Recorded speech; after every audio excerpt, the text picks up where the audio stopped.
দর্শক, আমরা যখন এই জ্বালানি সংকট নিয়ে কথা বলছিলাম তখন দেশের বিভিন্ন প্রান্তে কি চিত্র সেটিও জানতে চাই। তীব্র লোডশেডিং এর কবলে পড়ে ক্ষতিগ্রস্ত হচ্ছে সেচ নির্ভর ফসলের উৎপাদন। বিকল্প উপায়ে সেচ দিতে গিয়ে বাড়ছে উৎপাদন খরচ। এ বিষয়ে আরও জানাতে টাঙ্গাইল থেকে আমাদের সাথে যুক্ত হচ্ছেন সহকর্মী কাউসার আহমেদ। আমরা কাউসারের সাথে যুক্ত হতে চাই। কাউসার, আপনার এলাকায় লোডশেডিং কেমন দেখছেন? সারা দেশে লোডশেডিং বেড়েছে বলা হচ্ছে, সেই জায়গায় সেচ কাজ ব্যাহত হচ্ছে। আপনার এলাকায় কি অবস্থা জানাবেন?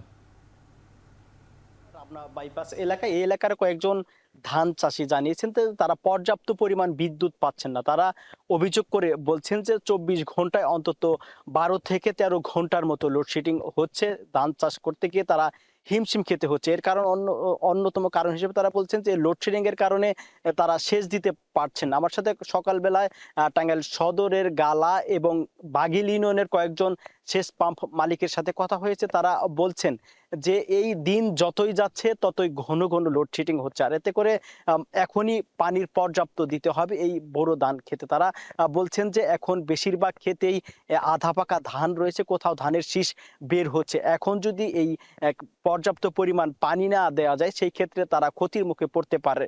কেউ কেউ বলছেন যে স্বাভাবিক সময়ে তারা প্রতি বিঘাতে ২০ থেকে ২৫ মণ করে ধান পান, আর যদি এই পর্যাপ্ত পরিমাণ পানি দিতে না পারে সেই ক্ষেত্রে প্রতি বিঘাতে ৪ থেকে ৫ মণ করে ধান উৎপাদন কম হবে। আর কয়েকজন কৃষক অভিযোগ করেছেন ১ বিঘা জমিতে ধান চাষ করতে তাদের খরচ হয় ১৫ থেকে ১৮,০০০ টাকার মতো।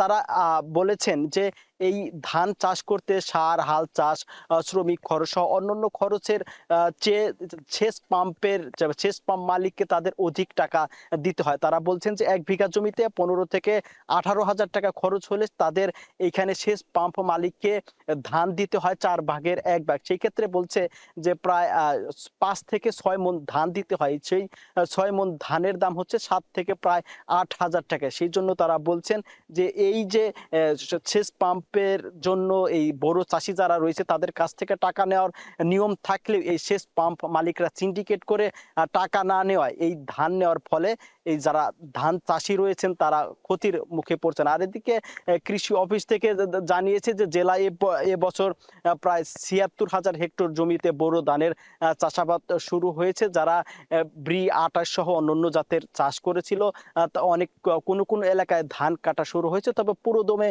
ধান কাটা শুরু হতে আরো ২ সপ্তাহের মতো সময় লাগবে বলে জানিয়েছে কৃষি অফিস। আর এদিকে কৃষি অফিস থেকে সার্বিক সহযোগিতা করা হয়েছে বলে জানিয়েছেন কৃষি কর্মকর্তা। তো এই ছিল আমার কাছে টাঙ্গাইল থেকে ধান চাষ নিয়ে সর্বশেষ তথ্য। সহকর্মী কাউসার আহমেদ যুক্ত ছিলেন টাঙ্গাইল থেকে।